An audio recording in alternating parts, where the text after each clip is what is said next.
La France a battu l'Argentine pour le troisième test match de l'Automne Cup. Un parcours sans faute, mais est-ce qu'on aurait eu les mêmes résultats sans Louis Bielbiarré, qui débloque des situations à lui tout seul, avec un peu moins de chance, ou un arbitre différent? Prenons cet essai. Sans réel décalage, il se fait un jeu au pied pour lui-même. Il prend tout le monde de vitesse pour marquer. Il y a ce côté lecture où sur un ballon de contre-attaque, la couverture du terrain des Argentins n'est pas au top. Ok, je te l'accorde. Là où le 9 qui vient de se faire contrer, il vient d'aller chasser Dupont, il n'est pas en mesure de compenser la montée du 15 et de couvrir l'espace vide. On va y revenir sur cette défense argentine qui avait préparé un magnifique game plan anti-Dupont. Du coup, il est en retard, Louis Bielbiarré sanctionne. Mais ça, toutes les équipes le font. Mais avec beaucoup moins d'efficacité et aussi peut-être avec des joueurs un tout petit peu moins rapides. Mais revenons au début de l'action parce que pour moi, l'essai il aurait dû être refusé et vous allez me dire ce que vous en pensez dans les commentaires. Les Argentins viennent de marquer. On est à la 55e minute et ils réceptionnent un coup d'envoi. Le 9 qui vient de rentrer est droitier. On aime bien avoir des profils grands pour mettre la pression sur le 9 adverse sur les jeux au pied dans la boîte. L'Afrique du Sud par exemple le fait extrêmement bien avec Eben et Tsebet. Eh bien nous, on a Charles Olivon ou des profils comme Thibaut Flamand. Lorsque Charles Olivon s'aperçoit que c'est un jeu au pied dans la boîte qui se prépare, il échange de place avec Georges-Henri Colombe. Julien Marchand, il appartient au ruck. Lui, il est dans le ruck. Il s'allonge littéralement sur des joueurs argentins. Et ça a un objectif, c'est augmenter le temps qu'ils vont mettre à se relever pour se remettre en jeu. Olivon, il a une action bâtarde. Il vient poser son avant-bras sur Marchand et mettre ses appuis sur la même ligne également. Quand on regarde les pieds de Marchand et de Olivon, ils sont alignés. Pour rappel, sur un point règlement, si tu appartiens à un ruck, tu n'as pas le droit de monter. Puisque la ligne, pour participer à l'action suivante, la ligne de hors-jeu sur les rucks, c'est le dernier pied de chaque participant au ruck. Si on est devant, du coup, le dernier pied de Marchand, on est hors jeu. Et si on considère en plus qu'il a son avant-bras et une partie de son bras posée sur Marchand, on peut considérer qu'il appartient au ruck. Mais l'arbitre, Luc Pierce, lui, il est focalisé sur toute autre chose. World Rugby a cette volonté d'augmenter le temps de jeu effectif et toutes les actions qui peuvent ralentir le jeu, comme le temps qu'on met pour se mettre en place pour faire une mêlée, le temps pour faire une touche, le temps pour taper les pénalités, et aussi le temps que le ballon va rester dans les rucks avant que le 9 mette un jeu au pied dans la boîte. Donc l'arbitre est focalisé sur une chose, le 9 argentin et l'utilisation rapide du ballon. Ça a été son focus pendant le match, augmenter le temps de jeu effectif en demandant aux joueurs de se positionner rapidement sur les mêlées, les touches et aux 9 de jouer rapidement sur les jeux au pied dans la boîte. À chaque fois, il a mis un petit décompte en disant 3, 2, 1 pour mettre la pression au 9 et que ça joue. À aucun moment, il ne prend l'information sur la position de Charles Olivon. Pour lui, les défenseurs français sont bien positionnés. Il a un assistant, un arbitre, un assesseur qui lui va lui dire de toute façon. Charles, il est baissé et vraiment comme s'il appartenait au ruck. Et le 9, en aucun cas, il ne peut le voir ou alors très difficilement parce que le mec, il se baisse, c'est comme s'il appartenait au ruck. Et là, au moment où l'arbitre il dit « use it », Charles, avec son double mètre, quand il se lance et qu'il s'étend, évidemment, c'est beaucoup plus facile de contrer le ballon. Mais les Argentins s'en sortent et ils vont même gagner quelques mètres. Puis, ils veulent encore sortir avec un jeu au pied dans la boîte. On prend les mêmes et on recommence. Marchand vient se mettre sur les joueurs pour les ralentir et Charles Olivon se positionne au même endroit car le 9, il est toujours droitier. À la différence que, par rapport à l'action précédente, ce n'est pas juste le bras qui est sur Marchand. Il est littéralement lié à Marchand avec son épaule en contact. Il appartient donc au ruck. Il n'a pas le droit de monter. Ses pieds, ils sont alignés avec ceux de Marchand en plus. Luc Pierce, comme sur la première action, il est focalisé sur le temps où le ballon va être arrêté au sol. À aucun moment, il ne regarde la ligne défensive française et la position des joueurs. L'arbitre de touche, il aurait pu le voir, mais cela se passe de l'autre côté du ruck. Après, le timing de Olivon est parfait. Le 9, il a beau faire une petite feinte de corps, il attend bien sagement sans mordre, Charles, et c'est au moment où le ballon décolle du sol qu'il vient étendre son double mètre, contre et essai. Avec un exploit de Bielbiarré, bien sûr. Non, plus sérieusement, est-ce que la tournée, on la gagne si Louis Bielbiarré n'est pas là? C'est une vraie question ça, parce que les ballons de contre-attaque, on les exploite à merveille. Mais ce qu'on va voir ensemble dans la vidéo, c'est qu'il n'y a pas que la vitesse de Louis Bielbiarré qui fait qu'on peut gagner les matchs. Sur ce genre d'action, il y a un paquet de choses en fait qui se passent autour auxquelles on ne fait pas attention. Bienvenue sur ce débrief de France-Argentine. Avant de rentrer dans le sujet, matez ceci, ça vaut vraiment le coup. Imaginez la scène, match France-Argentine, ambiance électrique, les supporters en feu. Et au milieu de tout ça, un magnifique Brasero Plancha signé Atmeco. Que ce soit pour un club de rugby ou à la maison, ce bijou il ajoute une vraie plus-value à l'expérience. C'est l'outil idéal pour rendre chaque rencontre inoubliable. Pour les clubs, le Brasero Plancha devient vite l'incontournable du week-end. Que ce soit pour un tournoi,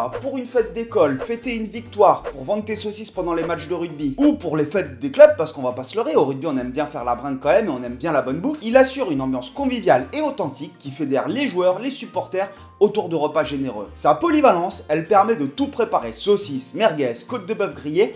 Et même, tu peux acheter sur Amazon un petit four à pizza que tu poses au-dessus et tu peux faire des pizzas. Franchement, c'est le rêve pour les troisièmes mi-temps et les fêtes de fin de saison. Mais ça va pas que à destination des clubs. Pour les particuliers, c'est l'investissement idéal. Avec son look robuste et élégant, ce Brasero Plancha devient facilement la pièce maîtresse de votre jardin. Il ne se contente pas de faire cuire vos plats, il crée des souvenirs. À chaque rencontre entre amis, que ce soit pour les matchs ou les soirées d'été, il y a de quoi satisfaire tout le monde. Et son plus grand atout, c'est un investissement qui est durable. Le Brasero, tu l'as à vie. Contrairement au barbecue que tu es obligé de changer régulièrement, tous les 4-5 ans, ou voire moins pour les barbecues de mauvaise qualité, celui-là tu le gardes à vie. Et il y a même la possibilité de le louer quand tu ne l'utilises pas. Un Brasero Plancha, pour information, ça se loue entre 100 et 200 euros pour le week-end. Justement pour des associations, des fêtes de village ou des gens qui veulent tout simplement utiliser ça pour un événement. Il existe aussi sur un meuble en mode salon de jardin à hauteur et ça veut dire que tu peux passer tes soirées en hiver avec le Brasero Plancha. Franchement, c'est de la balle. Profitez de 10% de réduction avec le code UPRUGBY et n'attendez plus pour transformer vos week-ends et vos fêtes en des moments qui sont juste inoubliables. Franchement, je recommande plus.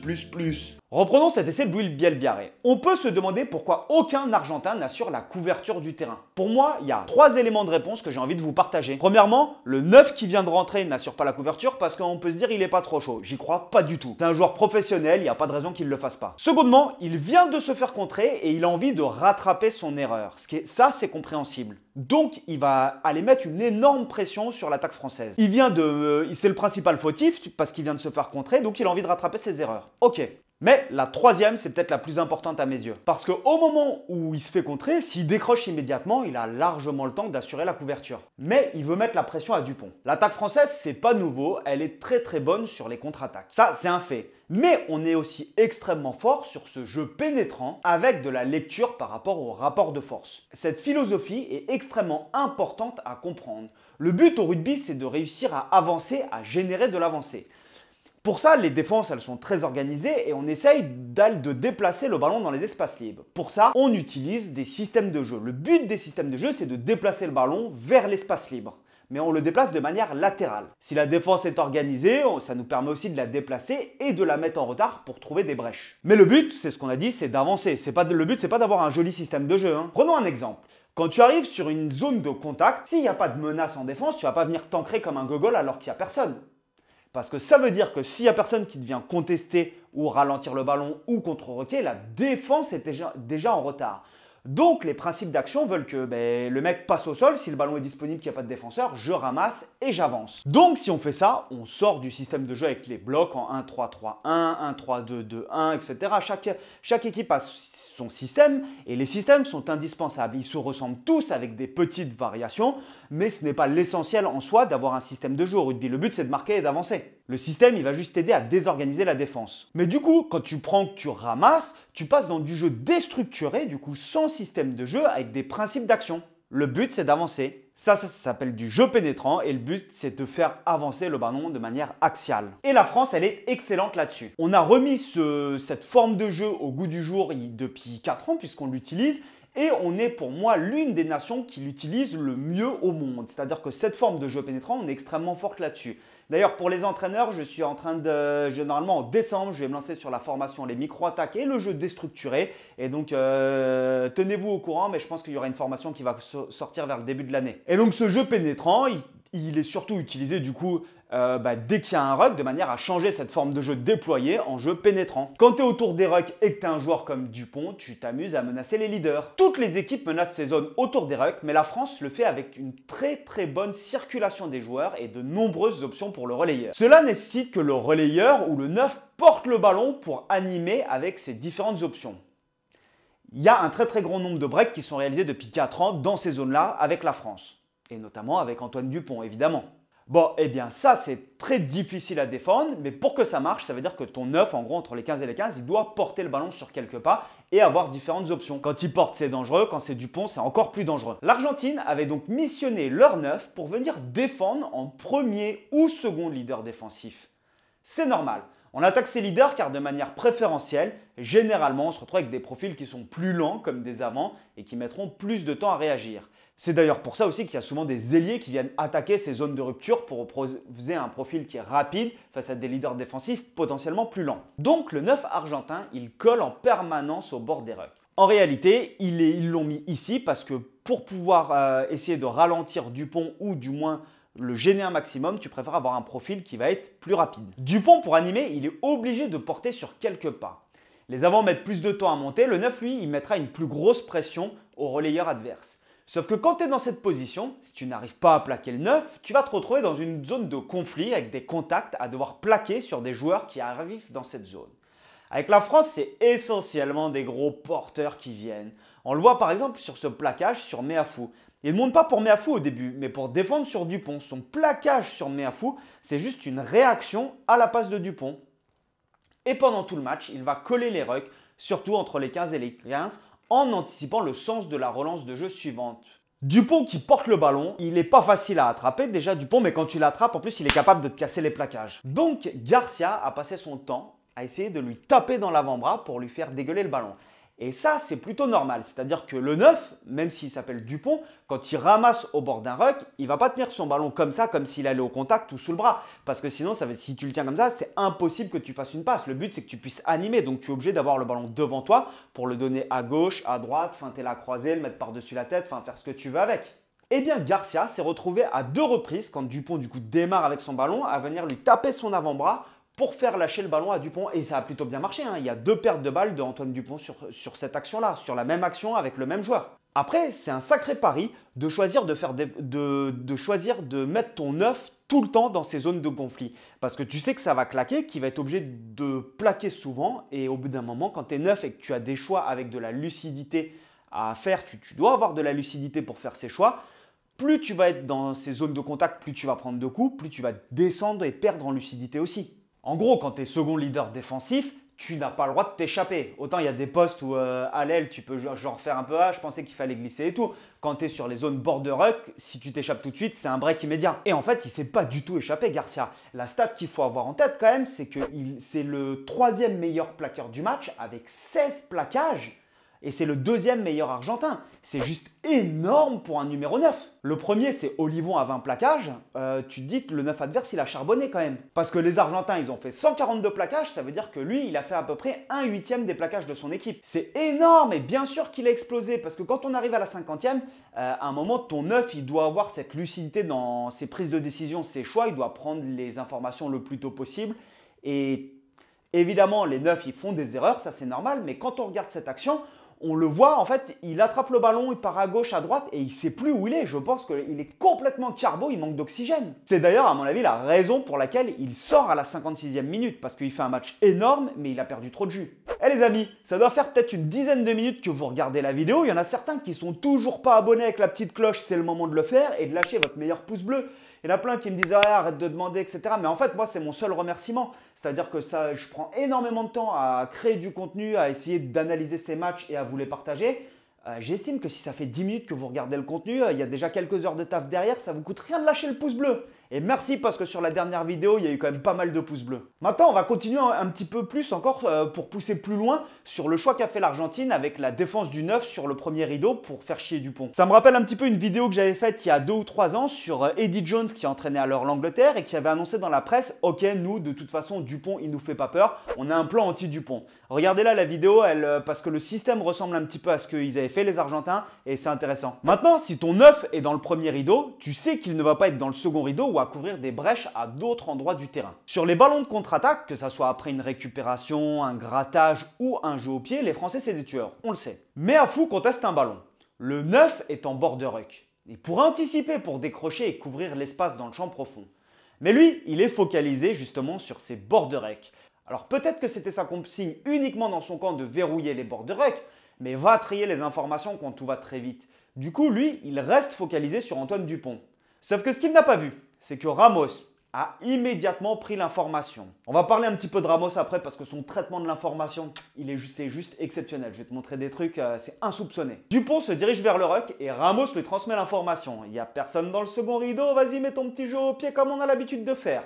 À cet endroit du terrain, c'est toujours très compliqué de défendre. Tu es obligé d'avoir deux gonzes qui sont des joueurs sur les côtés qui sont en gros sur la ligne des 22 mètres et sur la ligne des 15 pour prévenir du 50-22. Quand tu es dans le camp adverse, si tu as déjà deux joueurs qui sont là pour prévenir du 50-22, que tu as un plaqueur au sol, tu défends à 12. Si maintenant tu retires ton 9 que tu mets aussi un petit peu dans le deuxième rideau, ça veut dire que tu défends à 11. À 11, c'est plus facile d'attaquer contre 11 joueurs que contre 12 ou 13. Après, quand tu défends, tu as toujours des choix à faire. Et c'est la capacité de l'attaque à lire ses choix et à exploiter les failles qui va être importante. Ramos prend l'information, il la donne à Dupont et Dupont ajuste un jeu au pied millimétré. Ramos récupère la balle. Et là maintenant, on va commencer à parler de lui. Je vous explique. Sur un franchissement, tu cherches à isoler le porteur de balle. Il faut le couper de ses soutiens les plus proches. On essaye de lui retirer toutes ses options. On appelle ça par exemple, c'est des noms généralement qui illustrent assez, ça peut être la défense en bulle, c'est-à-dire que tu crées une bulle autour du porteur de ballon qui n'y ait plus rien qui passe. Ou un nom pour dire, ok, on isole le porteur et on annihile l'action et on gagne du temps pour que ses partenaires se replacent. C'est d'ailleurs ce que tentent de faire les Argentins. Ils viennent de tenter de couper les transmissions avec les soutiens de Ramos.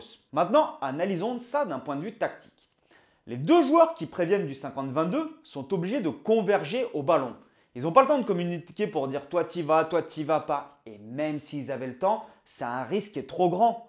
Si tu veux isoler le porteur du ballon, ils sont obligés de venir les deux. Tous les joueurs convergent pour annihiler l'action et en attaque, les soutiens convergent aussi pour assurer la continuité du jeu ou s'il y a blocage, la conservation. Cela veut dire que dans ce genre de situation, ce qui arrive relativement fréquemment avec l'équipe de France, parce que c'est travaillé, on le sait très bien, dans quasiment la totalité des cas, il n'y aura plus personne sur les extérieurs. Élémentaire, mon cher Watson. C'est d'ailleurs ce qu'indique Louis Bielbiarré à Ramos en lui disant « prolonge au pied, pousse au pied ». Après, je ne suis pas sûr que Ramos il ait le temps de le voir, mais une chose est sûre, c'est qu'il le sait et du coup, il prolonge au pied. Et là, c'est juste une masterclass avec son pied gauche à pleine vitesse. Mais pour Ramos, ça, ce n'est pas la seule action qui nous montre que ses capacités d'analyse tactique en temps réel sont juste exceptionnelles. Il le fait souvent et ce sont des prises de risque que les Français ont et qui s'avèrent payantes dans certains cas et dans certains cas qui ne s'avèrent pas payantes. Mais à chaque fois, sans qu'on s'en rende compte, ces prises de risque, elles sont faites avec une décision qui est froide et calculée. Et ça, c'est la philosophie de jeu de l'équipe de France. On joue peu de ballons. Par contre, les ballons qu'on joue, on les joue à 2000. Je ne sais plus où j'ai lu ou entendu que la France ne prenait pas de risque dans son camp, qu'on tapait loin chez l'adversaire, etc. Wow, calm down, je suis pas trop d'accord avec ça. Il y a beaucoup de prises d'initiative très proches de notre ligne d'en but, mais qui sont calculées en fait. Si on reprend ce jeu au pied argentin en bout de ligne, Ficou voit qu'il y a un décalage. Il prévient Dupont. Du coup, prise d'initiative sur le fermé, à 5 mètres de ta ligne. C'est un choix qui n'est pas payant, mais on s'en tire sans point négatif. Si ça passait, ça aurait été une masterclass, tout le monde aurait dit waouh, la France, le French flair et tout. Mais non, en fait, là, c'est pas passé, mais ça passe inaperçu dans le jeu puisque derrière, il n'y a pas de sanction. Et ça, c'est la philosophie de l'équipe de France. Même proche de ta ligne d'en but, s'il y a un coup à jouer, joue-le. Comme ce ballon récupéré. La plupart des équipes sortiraient de cette zone de pression le plus loin possible et le plus vite possible. Mais quand tu es face à une équipe désorganisée, tu exploites les déséquilibres. C'est risqué, mais ça peut être payant. Et les joueurs sont en pleine confiance et ils le bossent ensemble à Toulouse et surtout on cultive cet état d'esprit même en équipe de France. On transmet immédiatement les informations à Dupont et un ballon à 5 mètres de notre but se termine par une passe au pied de Ramos pour Louis Bielbiarré. Sur cette action, tu gagnes environ entre 15 et 20 mètres juste sur ta sortie de camp. Alors oui, tu as une prise de risque puisque tu joues un ballon à 5 mètres de ta ligne en plus avec une passe au pied, mais ça se trouve, ça aurait pu être un break de 60 mètres. Ça aurait choqué personne. Et pour réaliser ça, il faut vraiment avoir un processeur central à la place du cerveau. Et Ramos, à vrai dire, plus je le vois jouer et plus je le trouve extraordinaire. Vraiment. Ballon perdu par la France, jeu au pied argentin. Ils sont obligés de monter. Et là, Garcia, le pauvre qui a déjà beaucoup plaqué et qui a pour rôle de mettre la pression à la France, il monte aussi. Il n'a pas cette lucidité de rester en couverture. C'est un Argentin qui se relève du ruck et un autre qui est à l'autre bout du terrain qui essaie de venir couvrir l'espace. Pour Ramos, ça va très vite dans la tête. Il a de la chance, il a le rebond. Il a juste le temps de prendre l'information. Parce qu'on pourrait se dire c'est de la chance, il avait prévu de taper à cet endroit quoi qu'il arrive. Tu mènes 19-13, t'as pas envie de t'exposer. Alors peut-être qu'il avait déjà prévu de récupérer la balle et de taper au pied. Mais je pense pas que c'est dans la philosophie trop de l'équipe de France là, d'être dans cet échange, dans ces longs échanges de jeu au pied comme on a pu le voir notamment lors du Grand Chelem 2022. Là on est plutôt les ballons de contre-attaque, on essaye de les exploiter au mieux. Il a 15 mètres des défenseurs, il a le temps de gagner du terrain. Et on s'en rend pas compte. Mais sur toutes les actions, il traite les informations. Sur cette mêlée, la France attaque. Regardons Ramos et uniquement lui. Il reste avec les yeux rivés sur l'action et le ballon, prêt à réagir. Il est focalisé uniquement là-dessus. Au moment de la passe pivot, il réceptionne le ballon. Et là, c'est extrêmement furtif, mais il regarde instantanément la couverture argentine et la bascule des ailiers arrière. Si l'arrière n'a pas eu le temps de se déplacer ou qu'il a un léger retard, il aurait sanctionné avec un jeu au pied pour les enfermer chez eux. Si c'est le cas, on récupère un 50-22. L'arrière argentin, il est pile poil dans le bon timing et dans ce cas, Ramos joue à la main. Imaginez-vous la rapidité de la prise de décision. Sanctionner l'adversaire au pied pour gagner du terrain, toutes les équipes le font. Comme sur ce ballon de contre-attaque. On tente de déplacer à la main à l'inverse de la source de récupération.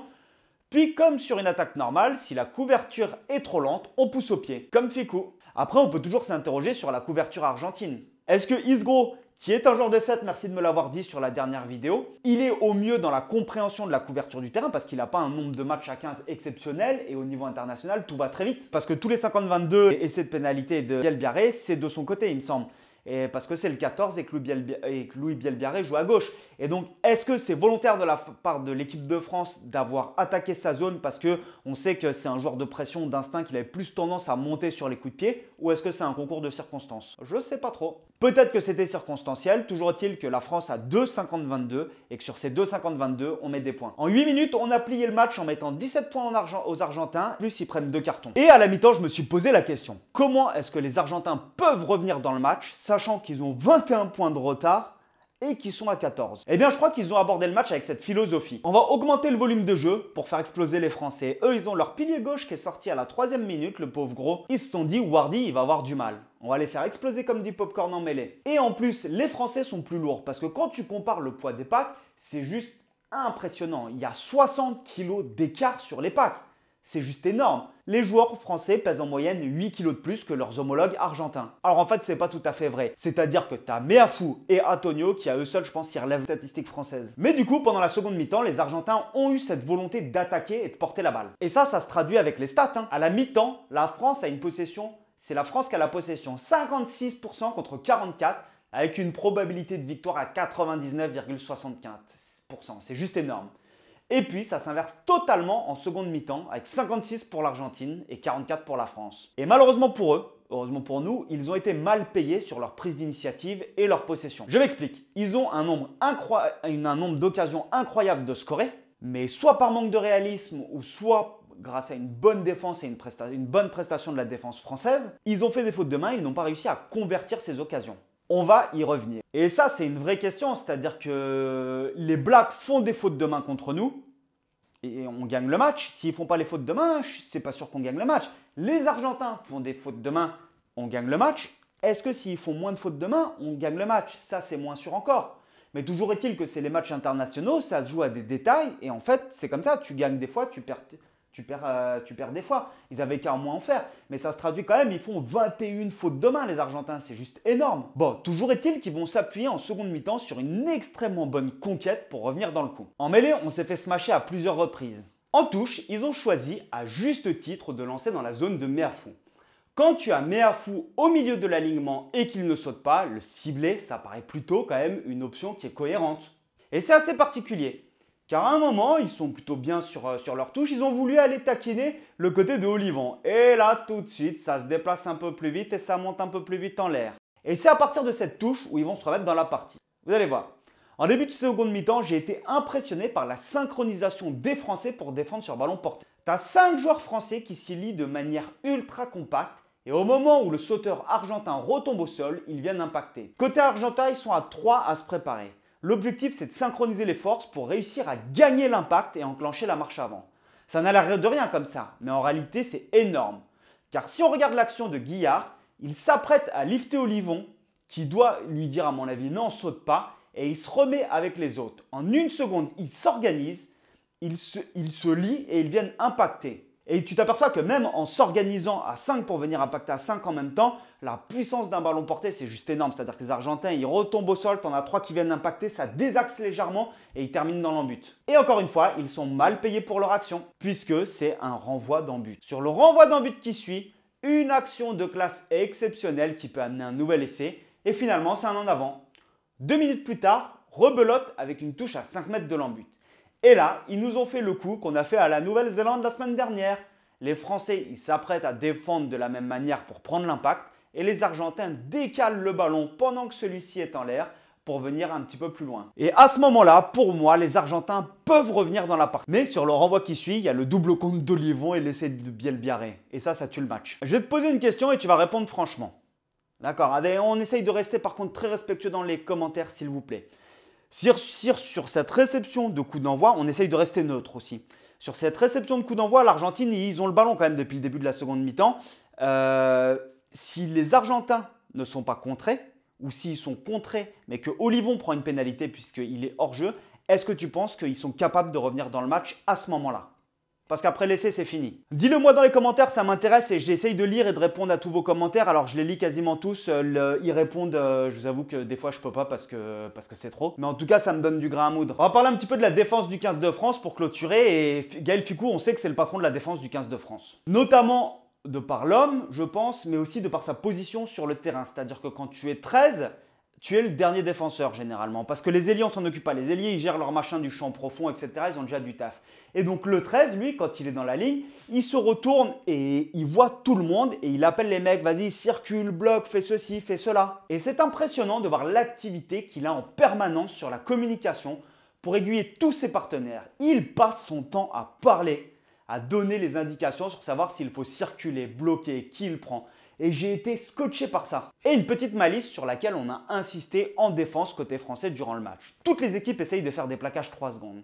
Un plaquage 3 secondes, qu'est-ce que c'est? C'est tu maintiens le mec 1, 2 et 3, tu passes au sol. 3 secondes, c'est le temps qu'il faut pour que le ruck soit lent, ta défense elle a circulé, etc. Alors je ne l'ai pas repris sur toutes les séquences, mais je l'ai vu à plusieurs reprises dans le match. Il y en a beaucoup, c'est dès que c'est possible, les Français bloquent à 2 en haut. Et quand le porteur du ballon il a réussi à imposer un genou au sol, ils attendent que l'arbitre lui donne l'instruction. Lâcher, plaquage, pour le regarder et lui dire je lâche monsieur. Et à ce moment-là, il lâche. C'est juste ultra emmerdant pour l'attaque et je pense que ça va être bientôt une évolution parce qu'à chaque fois, tu le vois, ils sont comme ça, ils savent que le mec il a réussi à poser ses pieds au sol et en fait, l'arbitre dit lâchez, je lâche monsieur et il lâche. Donc ils avertissent à l'oral avant de faire l'action de lâcher. Et donc le temps d'avertir à l'oral, c'est peut-être une demi-seconde ou une seconde, mais c'est du temps que tu gagnes. Et maintenant, une petite question pour soulever le débat. Sur ce match qui semblait acquis, est-ce que c'est une bonne option, oui ou non, de faire passer Dupont à l'ouverture? Est-ce qu'il n'y avait pas la possibilité de le faire avec Léo Barré, qui pour moi, Léo Barré fait quand même un match extraordinaire? Ça permet de faire souffler Dupont, parce que c'est pas parce que c'est notre capitaine et le meilleur joueur du monde qu'on est obligé de le laisser tout le temps sur le terrain. Bref, tout ça, vous l'avez compris, ça va bientôt nous amener à Jalibert. D'ailleurs, je vais sortir une vidéo une fois que j'aurai pesé le pour, le contre et que j'aurai réfléchi sur le cas Jalibert, parce que c'est un cas, moi, en termes de management, je trouve ça intéressant d'en parler. C'est pas pour dire oui, il faut faire jouer Jalibert ou non, il faut pas faire jouer, mais je vais essayer de comprendre et de faire une petite vidéo sympa. J'espère que cette vidéo, elle t'a plu. Si c'est le cas, n'hésite pas à me le dire dans les commentaires, à partager, tu connais. Si vous voulez lâcher un pourboire, vous pouvez pour m'encourager. Si vous aimez bien les braseros et les planchas, eh ben allez-y, Atmeco, c'est vraiment, franchement, c'est génial. Et en fait, tu peux même en faire en hiver, ça te tient chaud. Puis on se revoit bientôt. Topette l'ami!